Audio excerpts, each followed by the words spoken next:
എല്ലാവർക്കും നമസ്കാരം. ഞാൻ സരിത മഹേശ്വരൻ. ഇന്ന് ശ്രീകൃഷ്ണവിലാസ മഹാകാവ്യത്തിൻ്റെ 5-ാമത്തെ സർഗത്തിലെ 79ഉം 80ഉം ശ്ലോകങ്ങളാണ് നമ്മൾ പഠിക്കാൻ പോണത്.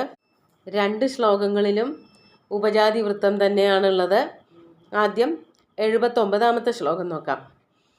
തദാര്യതത്ര ക്ഷണമത്ര തീരേ തം പ്രാണിഹിംസ നിരതം നൃശംസം മഥ്നാമി പാദേന മഹാഭുജംഗം ഹഠാദപസ്മാരമിവ സ്മരാരി. നമുക്കാദ്യം പദച്ഛേദം നോക്കാം.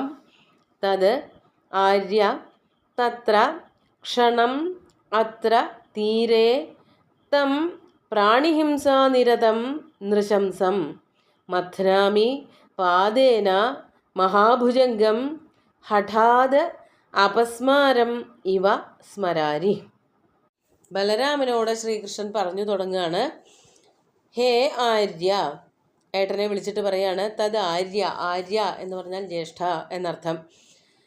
തത് എന്ന് പറഞ്ഞാൽ തസ്മാത്, അതുകൊണ്ട് എനിക്ക് കുറച്ച് കാര്യങ്ങൾ ചെയ്യാനുണ്ട്. ഭഗവാൻ പറയാണ്. അത്ര തീരെ ക്ഷണം തിഷ്ഠ, ആര്യ ഏട്ട ഈ കാളിന്തിയുടെ തീരത്ത് അങ്ങ് കുറച്ച് നേരം നിൽക്കൂ.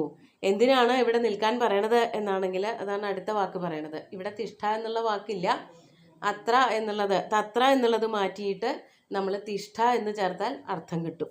ക്ഷണനേരത്തേക്ക് എന്തിനാ നിൽക്കണത് എന്ന് പറയാണ്. പ്രാണിഹിംസാനിരതം നൃശംസം, പ്രാണിഹിംസാനിരതം നൃശംസം തം. പ്രാണികൾ എന്നുള്ളത് കൊണ്ട് മലയാളത്തിൽ നമ്മൾ പറയുന്ന പ്രാണികളല്ല. മലയാളത്തിൽ പ്രാണികൾ എന്ന് പറയുമ്പോൾ ചെറിയ ചെറിയ ജീവികളെയാണ്, ഉറുമ്പ് തുടങ്ങിയിട്ടുള്ളതിനെയൊക്കെയാണ് നമ്മൾ പ്രാണി എന്ന് പറയുക. മലയാളത്തിൽ പറയണ അർത്ഥത്തിലല്ല, സംസ്കൃതത്തിലെ പ്രാണങ്ങൾ ഉള്ളതിനെയൊക്കെ പ്രാണി എന്നാണ് പറയുക.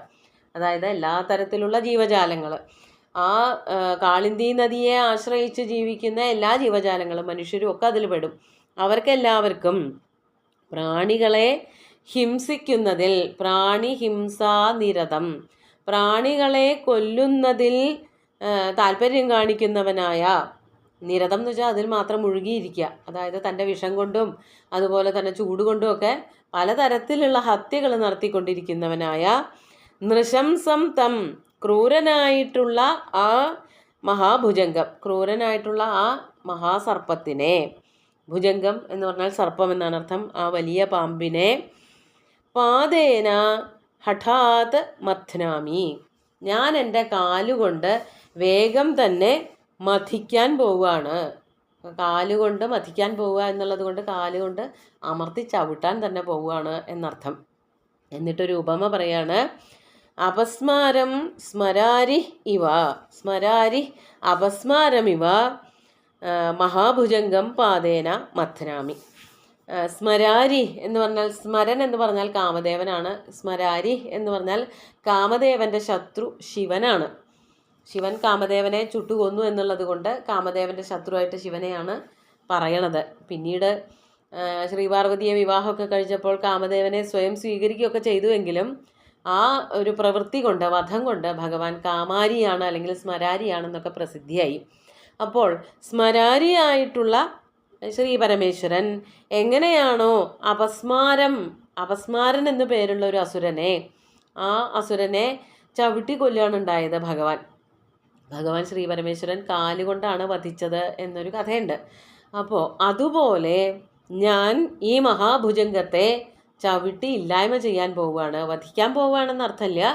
ചവിട്ടിയിട്ട് അയാളെ, ആ ക്രൂരനായിട്ടുള്ള സർപ്പത്തിനെ ഈ നദിയിൽ നിന്ന് ഓടിക്കാൻ പോവുകയാണ്. അതിന് വേണ്ടിയിട്ടുള്ള പ്രവൃത്തിയിലേക്ക് ഞാനിതാ പുറപ്പെടാൻ പോവുകയാണ് എന്നാണ് ബലരാമനോട് ഭഗവാൻ ശ്രീകൃഷ്ണൻ പറഞ്ഞത്. അതായത് കാളിയനെ ഇനി ഇവിടെ താമസിപ്പിക്കാൻ സാധിക്കില്ല, അത് ഭഗവാൻ തീരുമാനിച്ചുറപ്പിച്ചിരിക്കുന്നു. നമുക്ക് അടുത്ത ശ്ലോകം കൂടി നോക്കാം. 80ാമത്തെ ശ്ലോകം നോക്കൂ. അശേഷ സത്വദ്രുഹിദന്തശൂകേ ജീവത്യമുഷ്മിന്നചലാവലേപേ അകുർവതോസ്യ പ്രതികാരമുഗ്രം മമാധുനാ ഭാര ഇവൈഷ ദേഹ. ആദ്യ പദച്ഛേദം നോക്കാം. അശേഷ സത്വദ്രുഹി ദന്തശൂകേ ജീവതി അമുഷ്മിൻ അചല അവലേപേ, അചലാവലേപേ, അതൊറ്റ വാക്കാണ്. അമുഷ്മിൻ അചലാവലേപേ അകുർവത അസ്യ പ്രതികാരം ഉഗ്രം മമ അധുനാ ഭാര ഇവ ഏഷ ദേഹ. ഭാര എന്ന് വിസർഗമുണ്ട്, അത് സ്വരാക്ഷരം അപ്പുറത്ത് വരുന്നത് കൊണ്ടാണ് ആ വിസർഗം ഉച്ചരിക്കാത്തത്. അപ്പോൾ ശ്രീകൃഷ്ണൻ പറയാണ്, അശേഷ സത്വദ്രുഹി ദന്തശൂകേ അമുഷ്മിൻ ജീവതി സതി. അശേഷ സത്വദ്രുഹ്, അതായത് എല്ലാ സത്വങ്ങളെയും, സത്വങ്ങളെന്ന് പറയുമ്പോഴും മലയാളത്തിൽ അർത്ഥമല്ല, സംസ്കൃതത്തിൽ സത്വങ്ങൾ എന്നുള്ളത് കൊണ്ട് പ്രാണികളെ, ജീവികളെ എന്നുള്ള അർത്ഥമാണ്. മലയാളത്തിൽ സത്വം എന്ന് പറയുമ്പോൾ ഒരു ഭീകര രൂപിയായിട്ട് നമുക്ക് തോന്നാറുണ്ട്. അതൊന്നുമില്ല, ജീവനുള്ളവരെ പറയുന്നതാണ് സത്വമെന്ന്. അപ്പോൾ എല്ലാ ജീവികളെയും ദ്രോഹിക്കുന്നവനായ, അതാണ് അശേഷ സത്വദ്രുഹി. സതിസപ്തമിയാണ്. ദന്തശൂകേ, അങ്ങനെയുള്ള ദന്തശൂകൻ, ദന്തശൂക എന്ന് പറഞ്ഞാൽ പാമ്പ് എന്നർത്ഥം, കാളിയൻ. അങ്ങനെയുള്ള കാളിയൻ അമുഷ്മിൻ ജീവതി സതി. അമുഷ്മിൻ അശേഷ സത്വദ്രുഹി ദന്തശൂകേ ജീവതി സതി. ഇവിടെ ഈ കാളിന്തിയിലോ അല്ലെങ്കിൽ അതിനടുത്തുള്ള പരിസരത്തോ ജീവിച്ചിരിക്കുമ്പോൾ, ഈ കാളിയൻ പാമ്പ് ഇവിടെ ജീവിച്ചിരിക്കുന്നിടത്തോളം കാലം മാത്രമല്ല, അയാൾക്ക് എന്തുകൂടിയുണ്ട്? അചലാവലേപേ, അചലമായ അവലേപത്തോടു കൂടിയവനാണ്. അവലേപ എന്ന് പറഞ്ഞാൽ അഹങ്കാരം എന്നർത്ഥം. അചലാവലേപ എന്ന് പറഞ്ഞാൽ ഇളക്കം തട്ടാത്ത അഹങ്കാരം. ഇളക്കം തട്ടാത്ത അഹങ്കാരത്തോടു കൂടിയിട്ട് ഇവിടെ ആ കാളിയൻ വസിച്ചു കൊണ്ടിരിക്കുമ്പോൾ, കാളിയൻ ചെയ്യുന്ന പ്രവൃത്തി ഒട്ടും ശരിയല്ലല്ലോ. അതായത് അയാളുടെ വിഷം കൊണ്ട് ആ കാളിയൻ സർവരെയും ഉപദ്രവിക്കുക ചെയ്യണത്. ആവശ്യത്തിന് വെള്ളം കുടിച്ച് വെള്ളത്തിൽ താമസിക്കുകയല്ല ചെയ്യുന്നത്, ആ വിഷം വെള്ളത്തിൽ മുഴുവനും ചേർക്കണു, അത് ചേർന്ന് പോകുന്നു. അയാൾ അവിടെ താമസിക്കുന്നത് കൊണ്ട് ആ വെള്ളം കുടിക്കുന്ന മൃഗങ്ങളും മനുഷ്യരും ഒക്കെ ചത്തും പോകുന്നു. അപ്പോൾ അത് ഏറ്റവും വലിയ ദ്രോഹമാണ്.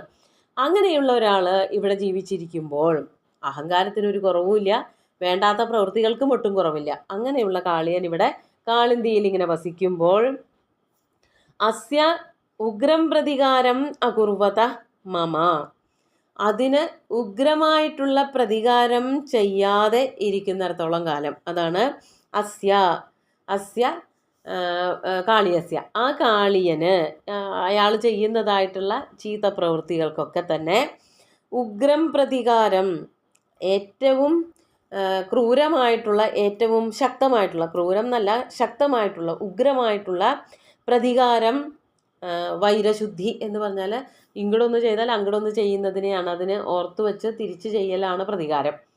ഇപ്പോൾ ഇവിടെ ശ്രീകൃഷ്ണനെ ഈ കാളിയൻ വല്ലതും ചെയ്തോ? ശ്രീകൃഷ്ണൻ പിന്നെ എന്തിനാണ് ഇത് പ്രതികാരമായിട്ട് കൊണ്ട് നടക്കുന്നത് എന്നാണെങ്കിൽ, ശ്രീകൃഷ്ണനെ ചെയ്യണതിന് മാത്രമല്ലല്ലോ ഭഗവാൻ ഇടപെടാറുള്ളൂ.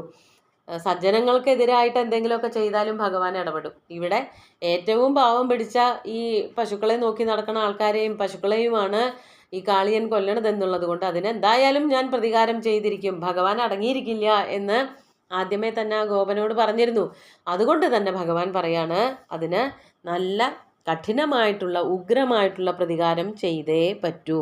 അങ്ങനെ പ്രതികാരം ചെയ്തിട്ടില്ല എങ്കിൽ, ഉഗ്രം പ്രതികാരം അകുർവത, കഠിനമായിട്ടുള്ള പ്രതികാരം ചെയ്യുന്നില്ല എങ്കിൽ, മമ ഏഷ ദേഹ അധുന ഭാര ഇവ, എൻ്റെ ഈ ശരീരമുണ്ടല്ലോ, ഞാനിപ്പോൾ ധരിച്ചിരിക്കുന്നതായ, ഞാൻ കൊണ്ടു നടക്കുന്നതായിട്ടുള്ള എൻ്റെ ഈ ശരീരം, ദേഹം, അധുന ഇപ്പോൾ, ഭാര ഇവ ഭവതി, എനിക്കൊരു ഭാരമായി തീരുന്നു. അതായത് ഞാനിവിടെ സജ്ജനങ്ങളെ മുഴുവനും രക്ഷിക്കാൻ വേണ്ടിയിട്ട്, ജനങ്ങളെ മുഴുവനും രക്ഷിക്കാൻ വേണ്ടിയിട്ട് ഒരു ശരീരം സ്വീകരിച്ചിട്ട് ഭൂമിയിലേക്ക് വന്നിരിക്കുകയാണ്.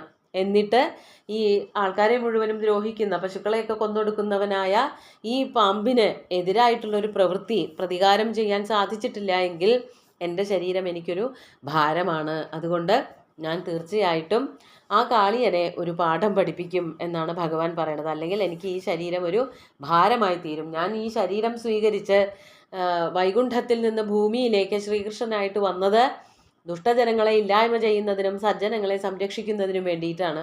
അപ്പോൾ ദുഷ്ടജനങ്ങൾ എന്ന് പറയുമ്പോൾ കാളിയനടക്കമുള്ള ദുഷ്ടന്മാരായിട്ടുള്ള ആൾക്കാരൊക്കെ അതിൽ പെടും. കാളിയനെ ഇല്ലായ്മ ചെയ്യണം, എന്നിട്ട് ഈ ഗോപവൃന്ദത്തെ മുഴുവനും സംരക്ഷിക്കണം എന്ന് ഭഗവാൻ ഉറച്ച് വിശ്വസിച്ചുകൊണ്ട് അതിനായിട്ട് പുറപ്പെടാൻ പോവുകയാണ്. നമുക്ക് ശ്ലോകങ്ങൾ ഒന്നുകൂടി ചൊല്ലി നോക്കാം. തദാര്യതത്ര ക്ഷണമത്ര ധീരേ തം പ്രാണിഹിംസാ നിരതം നൃശംസം മഥ്നാമി പാദേന മഹാഭുജംഗം ഹഠാദപസ്മാരമിവ സ്മരാരി അശേഷസത്വദ്രുഹിദന്തശൂകേ ജീവത്യമുഷ്മിന്നചലാവലേപേ അകുർവതോസ്യ പ്രതികാരമുഗ്രം മമാധുനാ ഭാരൈവൈഷ ദേഹ. 79ാമത്തെ ശ്ലോകത്തിൽ പറയുന്നുണ്ട്, പാതേന മഥ്നാമി എന്ന് പറയുമ്പോൾ വെറുതെ ഒന്നോ രണ്ടോ ചവിട്ട് കൊടുക്കുക എന്നല്ല, തെരുതരെ ഇടതടവില്ലാതെ ചവിട്ട് കൊടുത്തിട്ട് അവൻ്റെ അഹങ്കാരം മുഴുവനും കളയണം എന്ന് തന്നെയാണ് ഭഗവാൻ ആദ്യമേ വിചാരിച്ചു വച്ചിരിക്കുന്നത്. അതാണ് പാതേന മഥ്നാമി, മഹാഭുജംഗത്തിനെ കാലുകൊണ്ട് ചവിട്ടിയാൽ അഹങ്കാരം തീരണമെങ്കിൽ ചവിട്ട് കിട്ടുമ്പോഴൊക്കെയാണ്, അതായത് ഞാൻ ഒന്നും അല്ലാതെയായി, ഈ ആളുടെ മുമ്പിൽ ഞാൻ ഒന്നുമല്ല എന്നുള്ള തോന്നലുണ്ടാവണമെങ്കിൽ കൈകൊണ്ടോ അല്ലെങ്കിൽ മറ്റ് ശരീരഭാഗങ്ങൾ കൊണ്ടൊന്നും ഒന്നും ചെയ്താൽ മതിയാവില്ല, കാലുകൊണ്ട് ചവിട്ട് തന്നെ വേണം. അങ്ങനെ ചവിട്ടിയിട്ട് ഞാൻ ഇവൻ്റെ അഹങ്കാരങ്ങൾ മുഴുവൻ തീർക്കും എന്നാണ് ആദ്യത്തെ ശ്ലോകത്തിൽ പറയണത്. അതുപോലെ രണ്ടാമത്തെ ശ്ലോകം നോക്കിയാലും മനസ്സിലാക്കാൻ പറ്റും ഭഗവാന് സജ്ജനങ്ങളെ സംരക്ഷിക്കാൻ വേണ്ടിയിട്ടുള്ള ശ്രദ്ധ. ക്രൂരനായിട്ടുള്ള സർപ്പത്തിന്, ആ സർപ്പത്തിൻ്റെ സ്വഭാവങ്ങൾ 2-3 വാക്കുകളെ കൊണ്ട് പറഞ്ഞിട്ടുണ്ട് ശ്ലോകത്തിൽ. അശേഷ സത്വദ്രുഹി, ദന്തശൂകേ, അതുപോലെ തന്നെ അചലാവലേപേ. അചലം എന്ന് പറഞ്ഞാൽ അനങ്ങാത്തത്, പർവ്വതം പോലെ, ഒരു പർവ്വതത്തോളം അഹങ്കാരമുള്ളവനെന്നും വ്യാഖ്യാനിക്കാം. അചലം പോലെയുള്ള അഹങ്കാരത്തോടു കൂടിയവൻ, അല്ലെങ്കിൽ അഹങ്കാരം കൊണ്ട് ഒരനക്കവും ഇല്ലാത്തവർ, അങ്ങനെയുണ്ട്, അങ്ങനത്തെ ആൾക്കാരും ഉണ്ട്. ഭയങ്കര അഹങ്കാരികളാവും. അയാൾ മനസ്സ് അല്പം പോലും അലിയെ മാറുക ഒന്നും ചെയ്യാത്തവരായിട്ടുള്ള ആൾക്കാരെ കാണാം. അതുപോലെയുള്ളവനായ ഈ ദന്തശൂകനെ, ഈ കാളിയനെ ഇവിടെ നിന്ന് തീർച്ചയായിട്ടും ഞാൻ മാറ്റുന്നതാണ് എന്നാണ് ഭഗവാൻ പറഞ്ഞിരിക്കുന്നത്. 2 സുന്ദരമായിട്ടുള്ള ശ്ലോകങ്ങളും ഭഗവാന്റെ കാൽക്കൽ അർപ്പിച്ചുകൊണ്ട് ഗുരുവായൂരപ്പനെ സാഷ്ടാംഗം നമസ്കരിച്ചുകൊണ്ട് എല്ലാവർക്കും ശുഭദിനം നേർന്നു നിർത്തട്ടെ. നന്ദി.